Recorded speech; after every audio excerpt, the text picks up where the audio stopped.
बिस्मिल्लाहिर्रहमानिर्रहीम। अस्सलाम वालेकुम नाज़रीन, live with doctor Shahid Masood के साथ मैं हूं नाइला अली। नाज़रीन, वज़ीर-ए-आज़म इमरान खान साहब ने जलसे आम से खिताब करते हुए कहा कि करप्ट टोले का शिकार करके दिखाऊंगा। अमरीकी सदर समेत कोई भी हो उसकी आंखों में आंखें डालकर बात करता हूं। जबकि तहरीक अदम एतमाद के मामले पर शहबाज शरीफ साहब और मौलाना फजलुर रहमान साहब ने आज MQM के वक्त से एक अहम मुलाकात की। दूसरी जानिब शेख रशीद साहब कहते हैं कि पीपल्स पार्टी और नून लीग निकल जाएंगे, फजलुर रहमान साहब धर लिए जाएंगे। इस समेत दिन भर जो अहम डेवलपमेंट्स रहे हैं उन पर बात करेंगे। हमारे साथ स्टूडियो में मौजूद हैं डॉक्टर शाहिद मसूद। अस्सलाम वालेकुम डॉक्टर साहब। वालेकुम जी, आपके सर, आज चौधरी परवेज इलाही साहब ने जो कल रात उन्होंने बयानात दिए थे इंतहाई सख्त, उनकी वजाहत की है। एक डेवलपमेंट ये है। दूसरी जानिब शहबाज शरीफ साहब ने जो है उन्होंने आज कौमी हुकूमत बनाने के ऑप्शन के हवाले से बात की है। आईनी ऑप्शंस क्या होंगे अगर कौमी हुकूमत बनाने की बात होती है तो? देखें, दो तीन बातें करके फिर हम आगे निकलते हैं। सियासत पे जो तज्जिया है उसको थोड़ा सा रिफ्रेश कर लेते हैं। पहली बात तो ये कि जो इत्तेहादी हैं, मेरे तज्जिए के मुताबिक MQM भी, मुस्लिम लीग काफ भी, ठीक है, और ये बाप पार्टी भी, ये तीनों हुकूमत के साथ रहेंगे। ठीक है। परवेज इलाही साहब जो है वो उन्होंने जो गुफ्तगू की है कल और आज भी वो कर रहे हैं और उसकी मतलब, लेकिन जो अल्टीमेटली मेरा तज्जिया है कि वो हुकूमत के साथ ही रहेंगे, तीनों इत्तेहादी। ठीक है। ठीक है। वोट ऑफ नो कॉन्फिडेंस के मामले पे वो ऑपोजिशन के साथ नहीं जा रहे। अभी वो आजाद जो बेंचेस का मुतालबा और वो सारा जो था वो ग्रुप कर सकता था, जो अलग होके, जिनके बारे में मैंने बात की थी कि वो अलग हो जाएं और वो जो है वो उससे भी बच जाएं, तलवार से भी बच जाएं कि नाहलियत की, और ये सारा जो मामला चला था। लेकिन इत्तेहादियों की जो बात है, मेरा ख्याल है कि वो हुकूमत के साथ ही रहेंगे। तज्जिया भी हो सकता है। मुस्लिम लीग काफ, MQM और बाप पार्टी मजमूई तौर पे। दूसरी बात यह है कि जो कौमी हुकूमत की बात आई है शहबाज शरीफ साहब की तरफ से, उन्होंने कहा कि माइनस तहरीक इंसाफ। मेरे ख्याल से माइनस तहरीक इंसाफ नहीं है, माइनस इमरान खान। ठीक है। और अगर इस बात को किसी ने समझना है तो वो फैसल वाउडा साहब की गुफ्तगू जो वो दरमियान में कर रहे हैं, जिसको वो पूरा बयान नहीं कर पा रहे, वही कह रहे हैं कि इमरान खान साहब के आसपास ऐसे लोग मौजूद हैं जिनको वो मीडिएटर के तौर पे भेजते थे मुख्तलिफ जगहों पे, और कोई अपनी शेरवानी सिलवा लेता था, कोई अपना पजामा से। आप जरा उनकी गुफ्तगू सुने जो फैसल वाउडा साहब कर रहे हैं। वो उस ग्रुप की तरफ इशारा कर रहे हैं जो ग्रुप इमरान खान साहब की जगह लेना चाह रहा था, और अभी भी उसमें से कुछ शख्सियात मौजूद हैं। ठीक है। लेकिन फैसल वाउडा साहब फिर रुक जाते हैं क्योंकि इस मरहले पे वो नहीं चाहते कि तहरीक अदम एतमाद को में जो है वो खराबी पैदा हो। लेकिन आप उनके उस जुमले पे गौर करें जो फैसल वाउडा साहब कह रहे हैं। ठीक है, कि कुछ लोगों को भेजते थे वो कि बात करें और इधर जाएं और अहम मकामात पे, लेकिन वो जाके अपनी बात करके आ जाते थे। ये वो है जो मैं हमेशा कहता था कि ये माइनस इमरान खान एक टीम बैठी है अंदर जो, लेकिन इस वक्त और खान साहब को पता है, लेकिन खान साहब जाहिर है कि इस वक्त खान साहब खुद मामला इसलिए तय कर रहे हैं ना, मुख्तलिफ मीडिएटर्स को उन्होंने हटा दिए दरमियान में से। पहले वो इसको भेजते थे, उस MQM से बात करो, उसको भेजते थे, काफ से बात करो, वो खुद मिल रहे हैं। कुछ उनके लॉयलिस्ट हैं और कुछ जो है वो ब्रूटस। अच्छा, और वो ये है कि तहरीक साहब रहे, लेकिन हम खान साहब की जगह संभाल लें।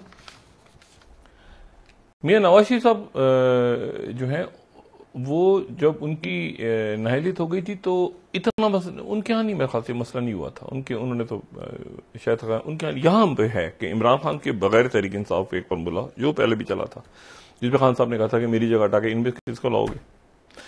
अच्छा, खैर, दूसरी जो बात है, तीसरी तो दो बातें तो ये हो गई कि इत्तेहादी मुझे लगता है कि साथ रहेंगे।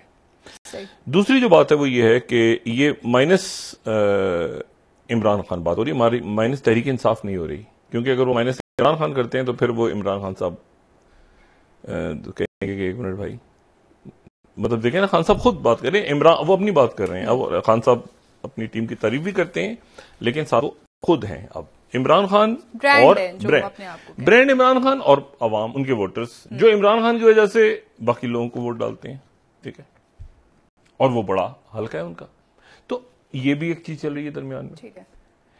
तीसरा जो मामला है वो ये है कि इसका अल्टीमेट फैसला पार्लियामेंट में होगा या सड़कों पे होगा, ये तय होना है। सही। और मेरे तज्जिए के मुताबिक ये फैसला पार्लियामेंट से ज्यादा सड़कों पे होने जा रहा है। कल हमने बात की थी कि मरीम नवाज साहबा शायद पंजाब से, तो आज वो क्लैरिफाई हो गया कि वो मरीम नवाज साहबा ही पंजाब से लीड करेंगी उनके लोग, और शहबाज शरीफ साहब शायद पिंडी से आ रहे हैं, और मौलाना फजलुर रहमान साहब के बड़ी तादाद में लोग इस्लामाबाद में मौजूद हैं। मौलाना साहब जी, ठीक, मदारिस उनका अपना एक हल्का है पूरा, तो तमाम मौजूद हैं। अच्छा, और ये भी मुमकिन है कि उसमें दूसरी तंजीमें भी शामिल हो जाएं, जैसे वकला शामिल हो जाएं, और ये भी इम्कानात हैं, उनसे भी ऑपोजिशन रब्ता करिए। तो ये हुकूमत की यकीनन इल्म में ये बात होनी चाहिए कि वो इस वक्त इमरान खान साहब दो फ्रंट्स पे हैं। एक फ्रंट उनका जो है वो पार्लियामेंट है, जिसको वो खुद देख रहे हैं, अब खुद बात कर रहे हैं।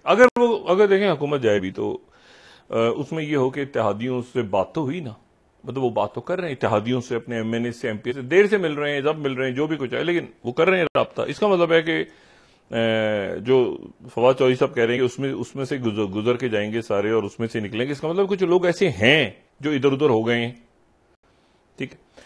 और खान साहब उनसे ज्यादा मिल नहीं रहे। वैसे मैं आपको ये बताऊं,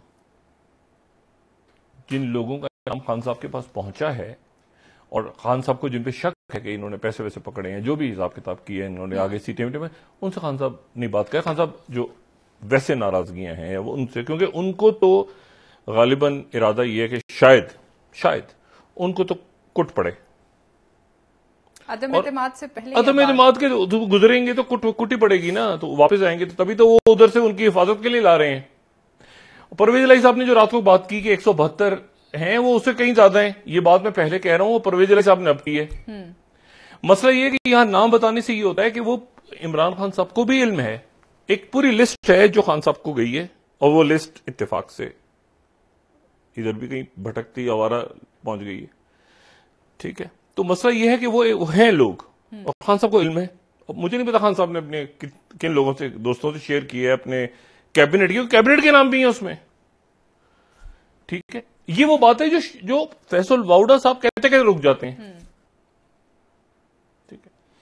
तो अब इसमें देखें कि अब वो खान साहब कनेक्ट कर रहे हैं पब्लिक से, और वही कह रहे हैं कि ये जो गद्दार हैं इनकी तो लगेगी फेंटी, ठीक है। और यहां लोग जमा हो जाएं 10 लाख। अब 10 लाख तो बहुत होते हैं। इस्लामाबाद एक ऐसा शहर, मुझे नहीं पता कि इसमें क्या हालात आने वाले दिनों में पैदा होते हैं, लेकिन यह है कि इस्लामाबाद में तो 10,000 भी मजमा बहुत होता है, ठीक है। तो यहां तो इस्लामाबाद क्या, लाहौर में माल पे 10,000 लोग जमा हो जाए तो माल रोड बंद हो जाता है, लाहौर पूरा चौक हो जाता है। कराची में एमए जिना रोड 500 आदमी खड़ा हो जाए तो शहर बंद हो जाता है, ये शार फैसल बंद करे। तो इसको कैसे आने वाले दिनों में मामलात हल होंगे मैं नहीं जानता, लेकिन सड़कों पे, अच्छा, उसके बाद फजलुर रहमान साहब ने उसको 25 कर दिया कि 25 को शाम तक दाखिल हो, क्योंकि 2-3 वाकयात ऐसे हैं जो इंतहाई अहम पेश आ रहे हैं पूरे खित्ते के अंदर, पूरी दुनिया में, जिसमें पाकिस्तान को, अब पाकिस्तान से पॉलिसी के मामलात पे बात होने वाली है कि आप ये बताएं कि आपकी, मतलब पाकिस्तान क्या पॉलिसी है, मतलब कहां पे।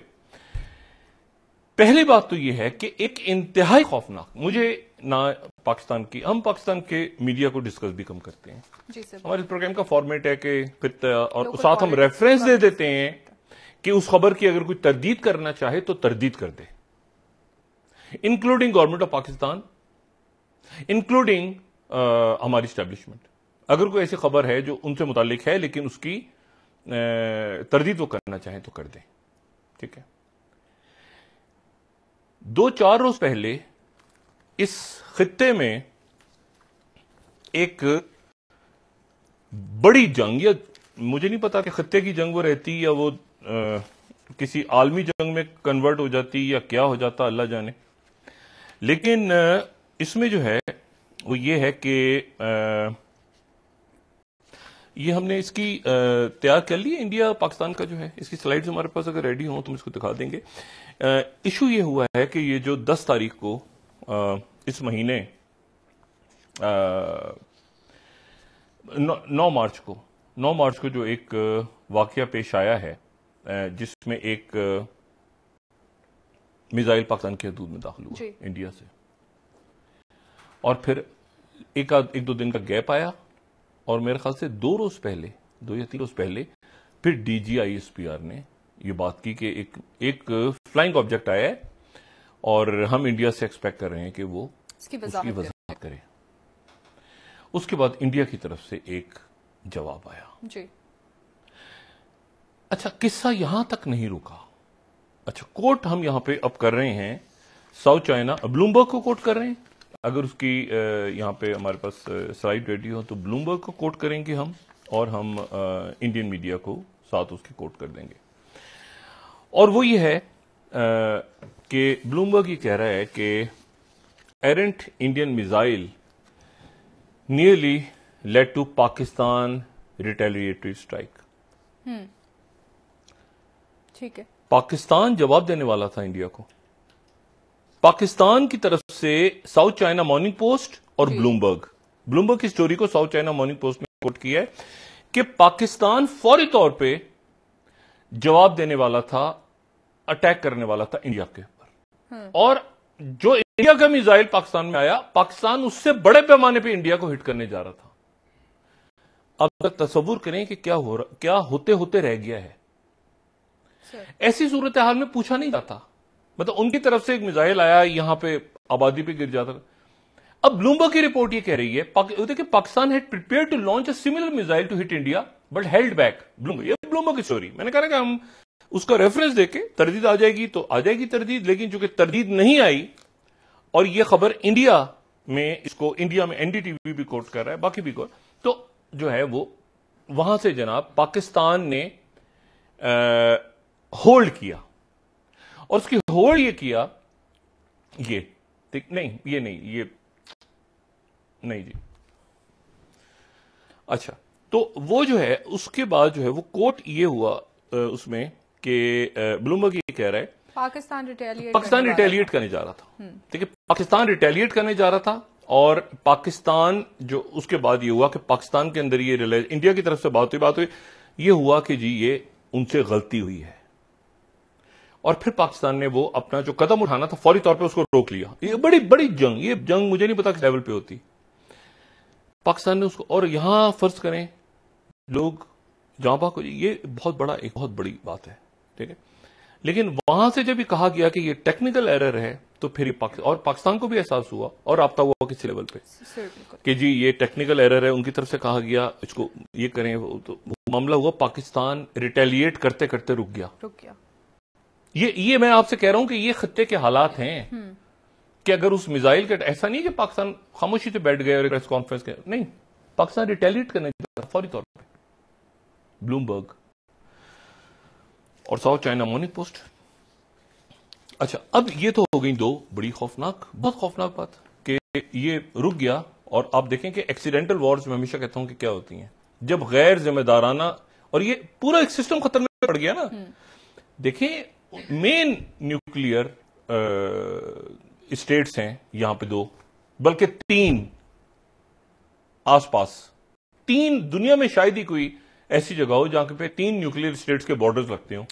वो ये खत्ता है, चाइना, इंडिया, पाकिस्तान। अब मुझे बताएं, अगर एक्सीडेंट्स के ऊपर आ जाएं कि जी एक्सीडेंट से हमारा एक मिसाइल चल गया, अमेरिका हमारा भी चल गया एक्सीडेंट से, टेक्निकल है ये, तो इंडिया ने भी रिस्पॉन्सिबिलिटी दिखाई, लेकिन सवालात खड़े हो गए हैं बहुत से, क्योंकि इसके बाद तो और खड़े हो गए कि पाकिस्तान रिटेलिएट करने जा रहा था, ठीक है। और अगर पाकिस्तान रिटेलिएट कर देता और ये क्लैरिटी ना होती पाकिस्तान के पास कि उनकी तरफ से गलती हुई है या टेक्निकल एरर है, तो फौरन उसके बाद फिर, और ये बड़ा अच्छा है कि इस वक्त वो DGMO जो भी लेवल है उस पर राब्ता है आपस में, तो एक्सीडेंटल फायरिंग फिर क्लैरिफिकेशन आई उनकी तरफ से था। लेकिन अब देखें कि कितना बड़ा सानिया क्या, उसके बाद पता नहीं क्या होना था यहां पे, क्योंकि मिसाइल तो आ गया था उनका। अच्छा, बहरहाल एक तो ये मामला बहुत खौफनाक हालात हैं। दूसरा जो मामला है वो ये है कि चाइना के जो एनडीटीवी की अभी हमने स्लाइड दिखाई, चाइना के ये एक पूरा का पूरा शिफ्ट हो रहा है दुनिया में इस वक्त। चाइना के वजीर खारजा, चाइना इंडिया, ठीक है, cold war, post cold war, China के इमर्ज होना, ये गलवान वैली का मामला, जो उनके आपस में मामला खराब हो रहे हैं सारे, इंडियन मीडिया ये कह रहा है, और हम कोट कर रहे हैं उनको, जिसकी कोई तरदीद अभी तक नहीं हुई और ज़ाहिर जिम्मेदार, वो ये कह रहे हैं कि चाइना के फॉरेन मिनिस्टर इंडिया का दौरा कर सकते हैं इस महीने। ठीक है, इंपॉर्टेंट बात, चाइना के वजीर खारजा इंडिया का दौरा कर सकते हैं, ठीक है, वांगली। अच्छा, और वो ये कह रहे हैं, ये बड़ी इंपॉर्टेंट इवेंट्स हो रहे हैं पूरी दुनिया में, जो एक पूरा डायनेमिक्स चेंज कर रहे हैं पूरी दुनिया। वो इंडिया का दौरा कर सकते हैं, वो नेपाल में है, चाइना ये साउथ एशिया का वो दौरा कर सकते हैं, वो नेपाल भी होंगे 26-27 तारीख को, उनका नेपाल में तो कंफर्म है उनकी आमद, चाइनीज फॉरेन मिनिस्टर की जी। और उसके बाद वो इंडिया भी जा सकते हैं, वो पाकिस्तान भी आ सकते हैं इस दौरान। ठीक है। अच्छा, अब पाकिस्तान हो सकता है वो ये 22-23 को, अभी तक कंफर्मेशन नहीं हुई, ना यहाँ फॉरेन ऑफिस ने बात की है ना उन्होंने बात की है चाइना की तरफ से, लेकिन मीडिया में खबरें आ गई हैं। तो वो बांग्लादेश भी जा सकते हैं और वो इंडिया भी जा सकते हैं और वो पाकिस्तान भी, यानी इस खित्ते में वो आ सकते हैं। तो इसका मतलब है कि बर्फ पिघली है टॉक्स में, ये जो टॉक्स हुई हैं इंडिया और चाइना की, जो कि बड़ी खुशआइंद बात है, ठीक है। अगर फौरी तौर पे दोनों मुल्क किसी आप समझें कि किसी फौरी एग्रीमेंट पे नहीं भी जा रहे, तो एक्सकेलेशन नहीं हो रही कम से कम, जो कि अच्छा साइन है। एक्सकेलेशन का मतलब है कि वो बढ़ नहीं रहा मामला, अगर रुके हुए ना तो आहिस्ता फिर वो देख के लेकिन वो झगड़ा फसाद कशीदगी वो नहीं हो रहा, गोलियां नहीं चल रही, वो मतलब एक जगह रुकी हुई चीज वो आहिस्ता आहिस्ता करके मुज़ाकरात से हल होगी। लेकिन पेशरफ्त हुई है जो कि खित्ते के लिए बहुत बेहतर है। और पाकिस्तान का रिस्पॉन्स आप देखें कि कितना जिम्मेदाराना, और इंडिया का रिस्पॉन्स भी कि एक्सीडेंट हुआ है और दोनों ने रोका अपने आप को, लेकिन सवाल रह गए पहले पीछे कि वो एक्सीडेंट कैसे हुआ। अच्छा, तो दो चीजें ये, और ये इंडिया ने फिर इसको कोट किया हुआ, ये एनडीटीवी है, Indian missile accident nearly led to Pakistan retaliation, ये एनडीटीवी ने, ठीक है। और वो भी सारे कोट कर रहे हैं कि Indian air force fight the BrahMos missile from Haryana airbase about, और पाकिस्तान जो है वो रिटेलिएट करने जा रहा था। अच्छा, तो यहां पे एक अचानक एक्सीडेंटल, ऐसी एक्सीडेंटल वॉर जिसका हमें पता भी ना होता, मतलब लोग बैठे हैं यहाँ पे अपने कर रहे हैं और वो फौजें ऐसे ही रिएक्ट, उनका देखिए उन्होंने भी दूसरे उन्होंने भी 2-3 दिन के बाद बात की है ना, डीजीआईएसपीआर ने भी, उससे पहले वो बात हो के सारी कि हमें जवाब चाहिए, हम रिटर्न जवाब भेज रहे हैं, लेकिन वो रिटेलिएट करते हैं। ऐसा नहीं होता कि जी उन्होंने हमला कर दिया तो आप पूछेंगे किसी से, न्यूक्लियर अगर एक सेकंड के अंदर रिएक्शन, उसमें पूछा नहीं जाता कि वो त्यारा दाखिल हो गया, हमारा हो गया, वो इंडियन वो अलर्ट होती हैं फौजें। तो ये एक बड़ी हादसाती जंग यहां होते होते रह गई। दूसरी बात यह है कि प्रेसिडेंट ज़ेलेंस्की जो हैं यूक्रेन के जी, उन्होंने भी थोड़ी देर पहले कांग्रेस से खिताब किया, और उनका जो कांग्रेस से खिताब हुआ अमेरिकन कांग्रेस से, उन्होंने फिर वही बात की है कि हमें मदद चाहिए और हमें वेपन्स चाहिए और हमें लेकिन उनकी जो रशिया के साथ बातचीत है वो आगे बढ़ी है, और आगे इसीलिए बढ़ी है कि उन्होंने ये कह दिया है कि हम 2 बातें ऐसी हैं जो रशिया ने उनसे मनवा ली हैं। पहली बात तो यह कि वो नेटो के मेंबर नहीं बनेंगे। पहली बात, ज़ेलेंस्की ने यह कह दिया कि यूक्रेन अब नेटो का मेंबर बनने का कोई इरादा नहीं रखता। दूसरी बात, जो लेवरोव जो कि रशिया के फॉरेन मिनिस्टर हैं, उनका यह कहना है कि न्यूट्रल स्टेट के तौर पे काम करेगा यूक्रेन। न्यूट्रल स्टेट का मतलब यह है जैसे स्वीडन है, जैसे स्विट्जरलैंड है, जैसे ऑस्ट्रिया है। दूसरी जंग अजीम जब खत्म हुई तो एक तो जर्मनी के हिस्से हो गए थे ना, ऑस्ट्रिया के भी हिस्से हो गए थे। अच्छा, ऑस्ट्रिया भी 4 मुल्कों में तकसीम हो गया था। ऑस्ट्रिया खूबसूरत मुल्क, ऑस्ट्रिया भी सोवियत यूनियन, फ्रांस, बर्तानिया, अमेरिका 4 हिस्से हो गए थे। 1955 में ऑस्ट्रिया गया मॉस्को के पास और मॉस्को से उन्होंने कहा कि हमें न्यूट्रल स्टेटस ले रहे हैं कि हम नेटो के रुकन नहीं बनेंगे, तो हमें एक इंडिपेंडेंट, तो न्यूट्रल स्टेट ऑस्ट्रिया जो है वो है। क्योंकि उसने 1955 में दूसरी जंग अजीम में 4 हिस्से हो गए थे, फिर वो एक मुल्क बना इस शर्त पे कि जी वो न्यूट्रल रहेगा। ये अच्छा, स्विट्जरलैंड तो ना नेटो का हिस्सा है और ना जो है वो ईयू का हिस्सा है। तो फिनलैंड है, बाकी मुल्क हैं, नेटो का हिस्सा नहीं है, लेकिन यूरोप में है। अच्छा, तो न्यूट्रलिटी के ऊपर वो बात आगे बढ़ रही है कि एक न्यूट्रल स्टेट होगी, यानी वहां पर कोई, अच्छा ये तो बात पहले से तय थी कि बूट्स ऑन द ग्राउंड नहीं होंगे, ये नहीं होगा, वो नहीं होगा, सारा कुछ होगा। लेकिन इस दरमियान कुछ ऐसा हुआ है कि जिसके बाद मेरा ख्याल है कि थोड़ा सा दुनिया का माहौल जरा बदला है। और वो माहौल इस तरह से बदला, ये बातचीत क्यों आगे बढ़ी है, कैसे हुई है, ये भी थोड़ी देर पहले जेलेंस्की जो है इन्होंने बड़ी जबरदस्त स्पीच की वहां पे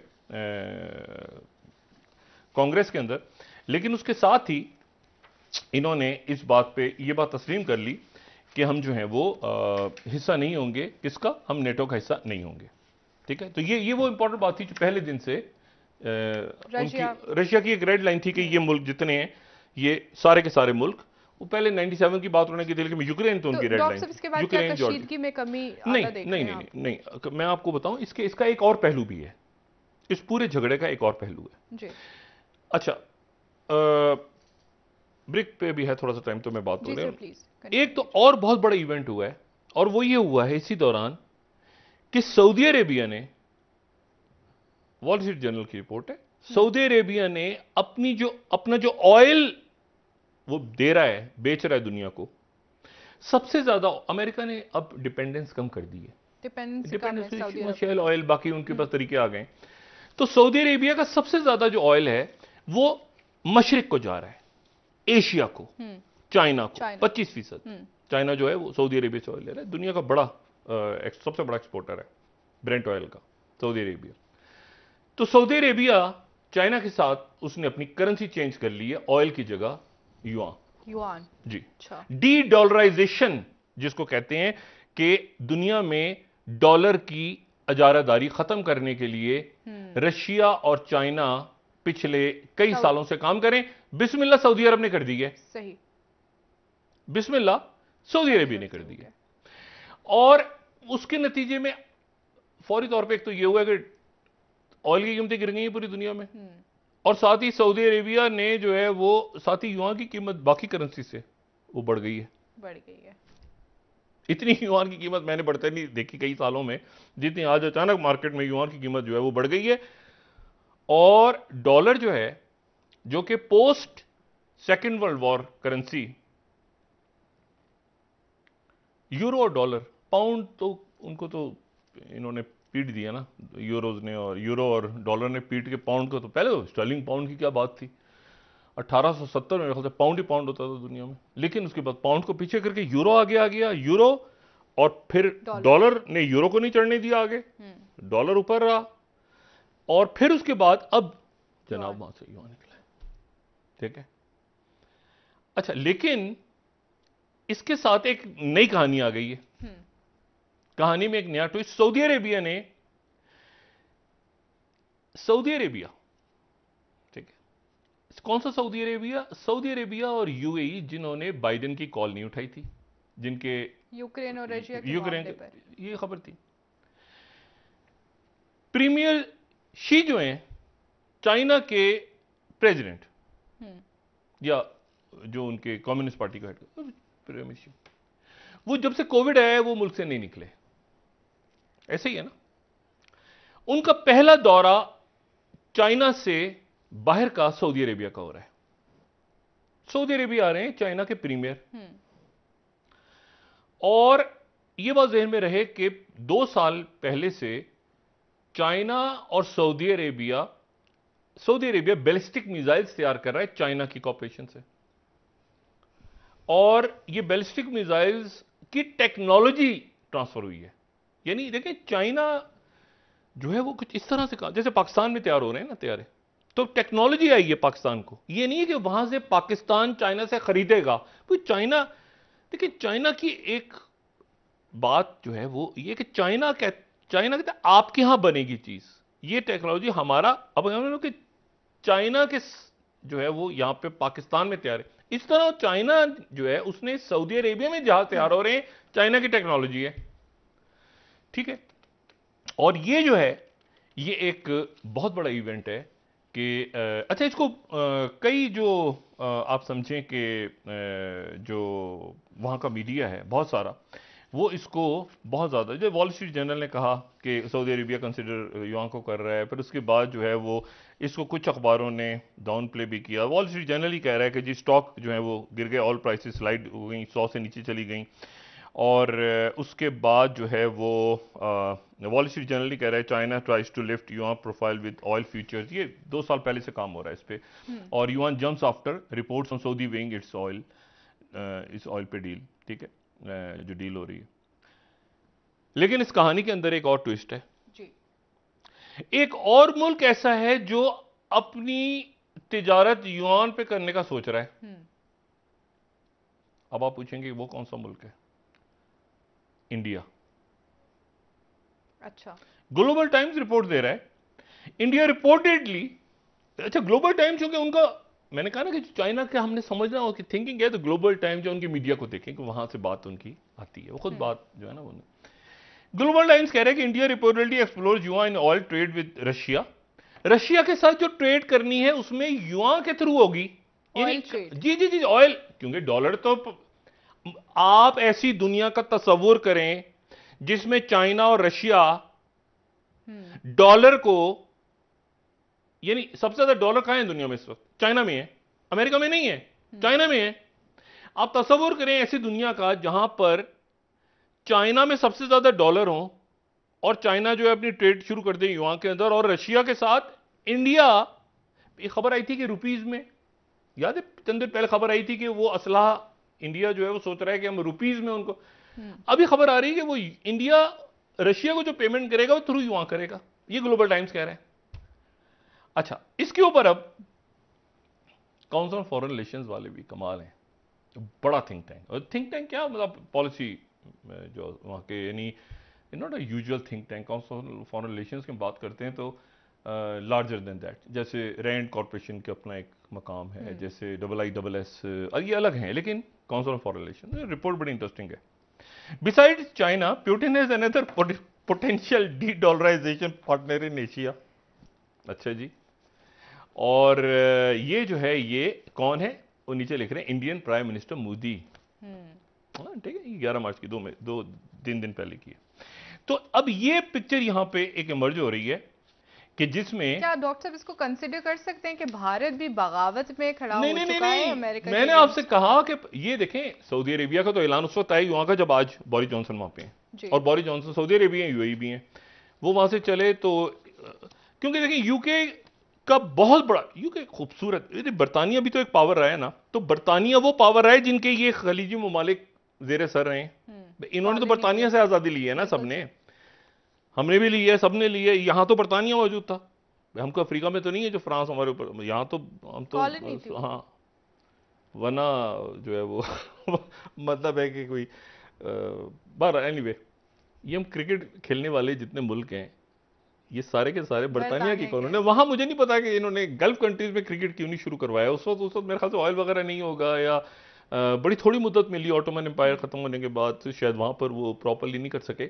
लेकिन क्रिकेट खेलने वाले जितने मुल्क हैं, ये वेस्ट इंडीज से लेकर ऑस्ट्रेलिया से लेकर पाकिस्तान से लेकर इंडिया से लेकर श्रीलंका, जो क्रिकेट खेल रहा है ना, समझ लेंगे वो बरतानिया की कॉलोनी रहा है।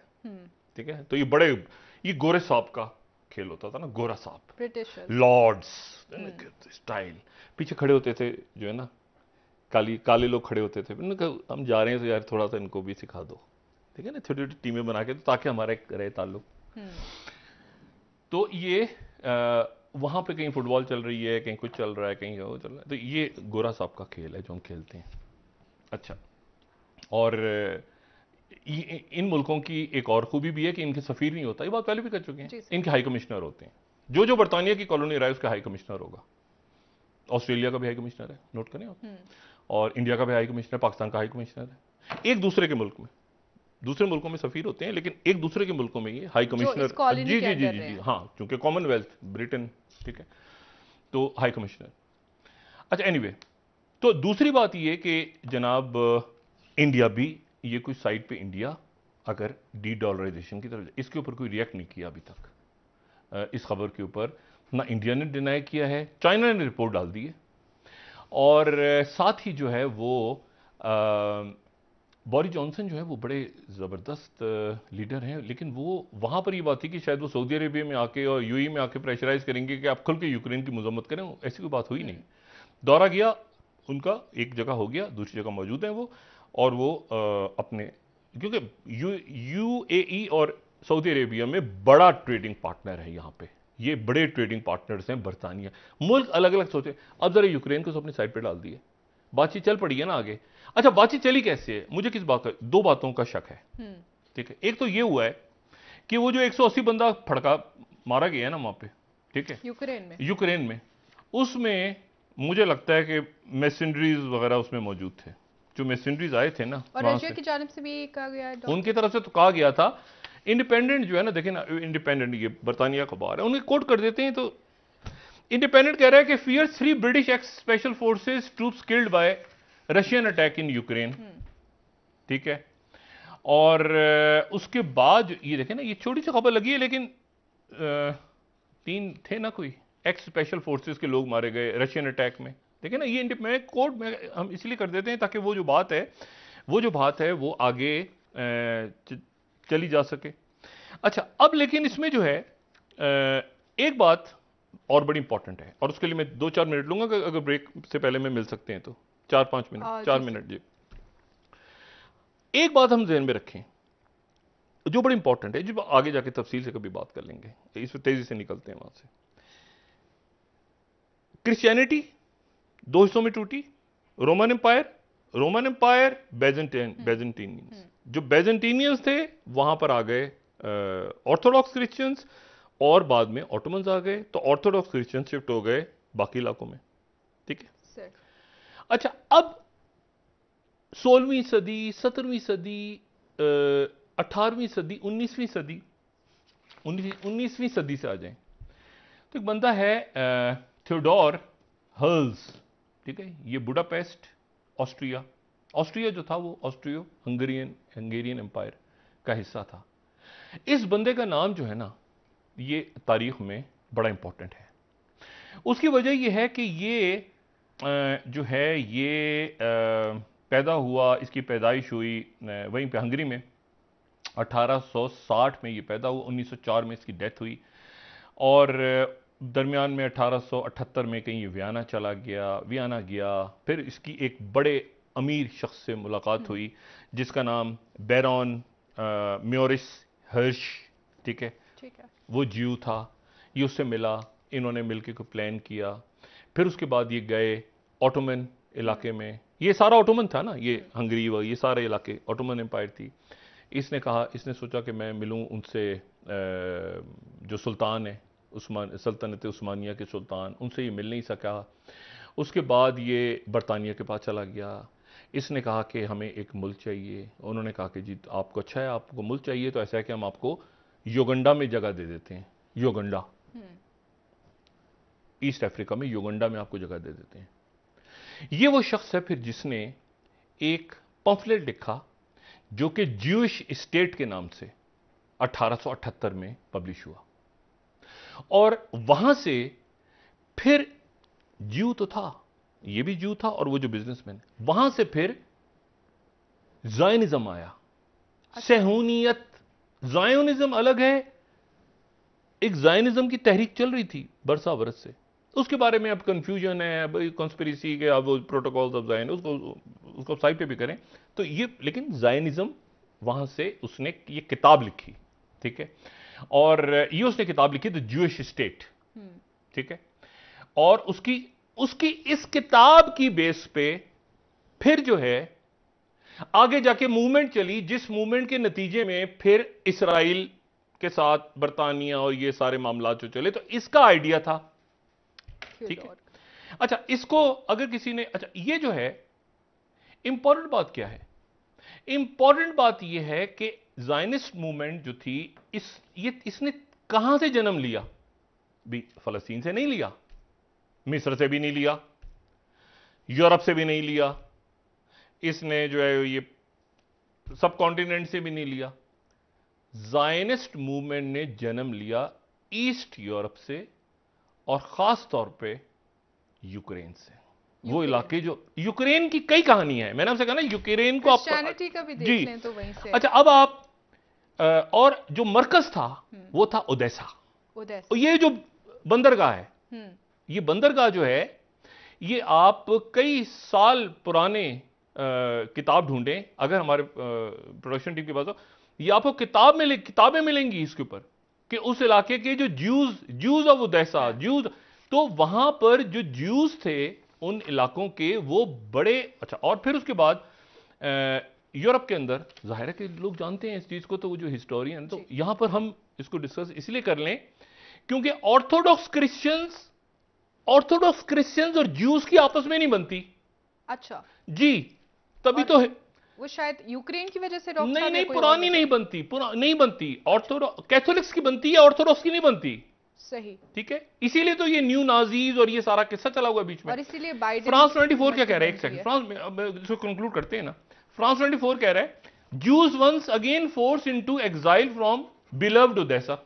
अच्छा जी, यानी पहले एक्साइल हो चुके हैं वहां से निकाल, और किसने निकाला था? रशियंस ने निकाला, तो इसराइल में आए थे ना। देखिए एक कनेक्शन बनता है। और फिर उसके बाद टाइम्स ऑफ इसराइल क्या कह रहा है, 2015 का पुराना, after 43 year Jewish dialogue with Orthodox Christian still fragile.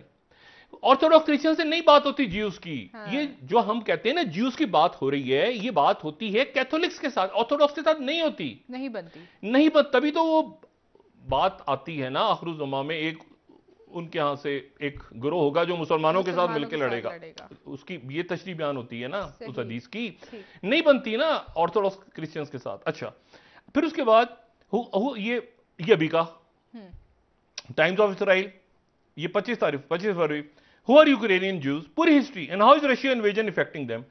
पूरी हिस्ट्री है, tens of thousand, Ukraine home to one of the largest community. Ukraine की पूरी हिस्ट्री रन करता है, और एक पूरी हिस्ट्री ऐसी है। अच्छा, फिर उसके बाद ये आप देखें कि उनका जो अपना एक, आप समझ लें कि एक तरह से इंसाइक्लोपीडिया है उनका, जूइश इम्पैक्ट को मैं कोट कर रहा हूं।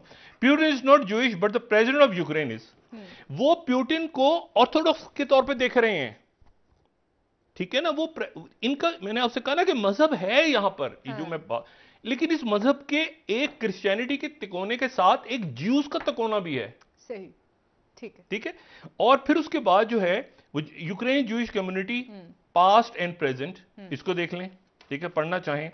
और ये न्यूयॉर्क टाइम्स का आर्टिकल देख लें कि माजी किस तरह से पीछे पीछे आ रहा है। For Ukrainian Jews the threat of war stills memories of past horrors. माजी में ओडेसा में हुआ है ना वाकया, जूइश लीडर्स, क्योंकि मैंने आपसे कहा कि वहां से जायनिज्म स्टार्ट ईस्टर्न यूरोप से हो रहा है, यूक्रेन से।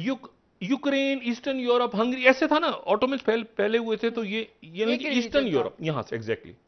और ये वो कनेक्शन है जिसकी वजह से, जैसे तुर्की इन्वॉल्व है डायलॉग में, तो क्यों इन्वॉल्व है कि तुर्की का एक पास रहा है रशिया, वहां पे इसराइल का भी एक ताल्लुक है। वो कहते हैं ज़ेलेंस्की पहला सदर बन गए ऐसे मुल्क में जहां पर आइडिया, जिन इलाकों से आइडिया निकला था, अच्छा, ज़ायनिज्म का। जी, वो किताब लिखी थी वहां से बंदे ने। यहीं से कंटिन्यू करेंगे डॉक्टर साहब, ब्रेक ले लेते हैं, वापस आके बात करेंगे। इससे नाज़रीन एक ब्रेक हमारे साथ रहिए।